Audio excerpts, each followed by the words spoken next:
Olá! O simbolismo do Natal invariavelmente surge nesse período.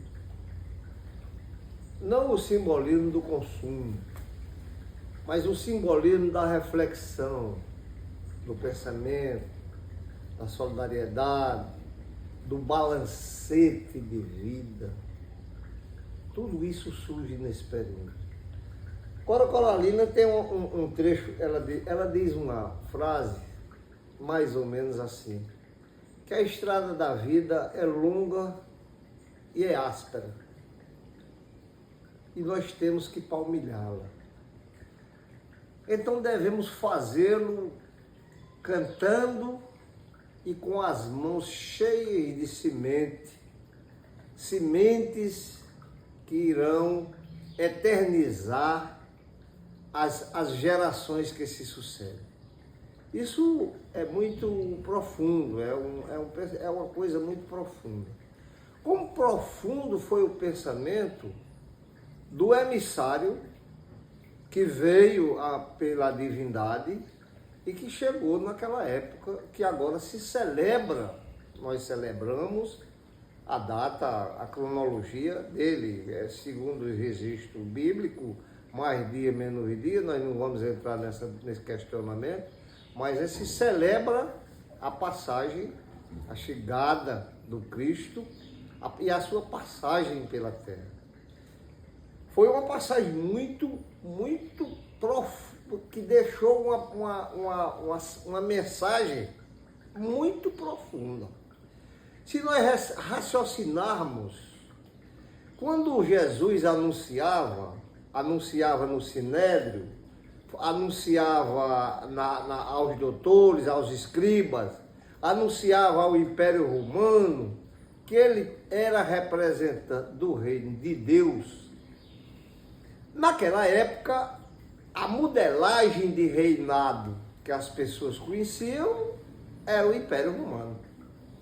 Era o reinado vigente, era o reinado do Império Egípcio, era o reinado do Império Grego, era o reinado do Império Romano, era o reinado das coisas ocorridas aqui neste planeta Terra. Mas quando ele disse que ele era representante do reino de Deus, ele foi numa tarde só, ele foi julgado sumariamente como um preso político e foi condenado tanto na esfera do Sinédrio e do judaísmo, como foi condenado na esfera do Império Romano. Não entenderam. Provavelmente aquela frase que ele dizia lá quando estava no madeiro, na cruz, perdoai-lhes, eles não sabem o que fazem.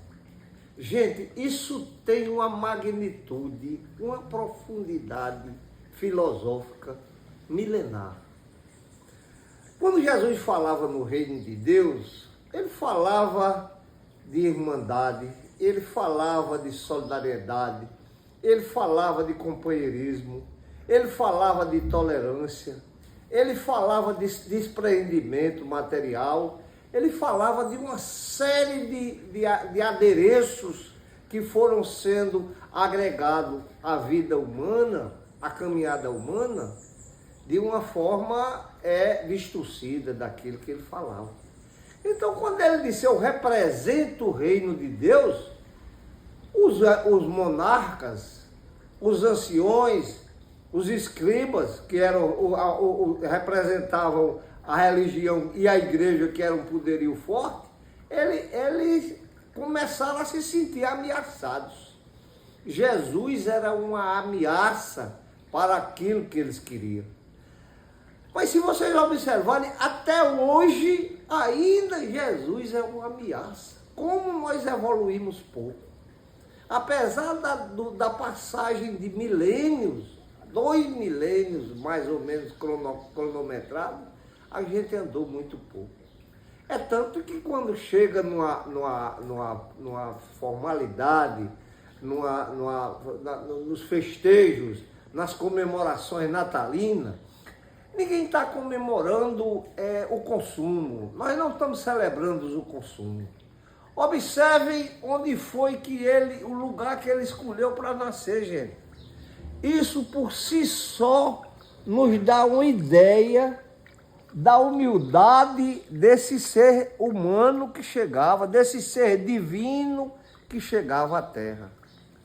Aí as pessoas passaram a ouvir os que escreveram os evangelhos, e o que escreve os evangelhos conta a história de um amigo, e as histórias foi sendo distorcida e encaminhada propositadamente para o lado pessoal, para celebrar o egoísmo, para celebrar o consumo, como a gente está celebrando. Hoje eu entrava num supermercado, agora nesse período de véspera de Natal, e o supermercado estava superlotado. E eu, curiosamente, fui observar o que as pessoas estavam conduzindo para casa. Não deu outra. Só era iguarias, a ceia do Natal que todo mundo celebra, mas não se incomoda de saber que naquele mesmo momento,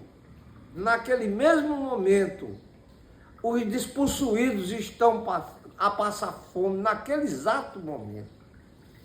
Gente, então o que Cora Coralina fala da gente caminhar e tornar a caminhada leve, tornar a caminhada macia, suportável, é a gente exatamente passar por cima dessas coisas, desses espinhos, dessas asperezas que a estrada nos traz, e jogar as sementes em lugares férteis.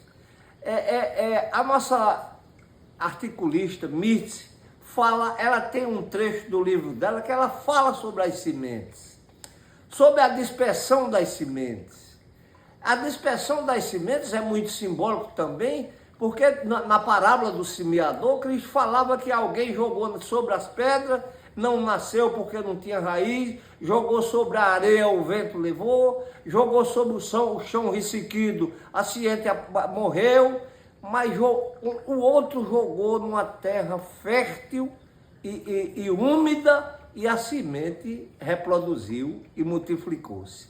Então eu quero, nesse momento, em nome do site JVM, em nome de todos que nos ajudaram até aqui nesta caminhada informativa, em nome de quantos contribuíram com informações para que a gente pudesse repassar para vocês, a gente quer chamar a atenção de todos para o momento de reflexão.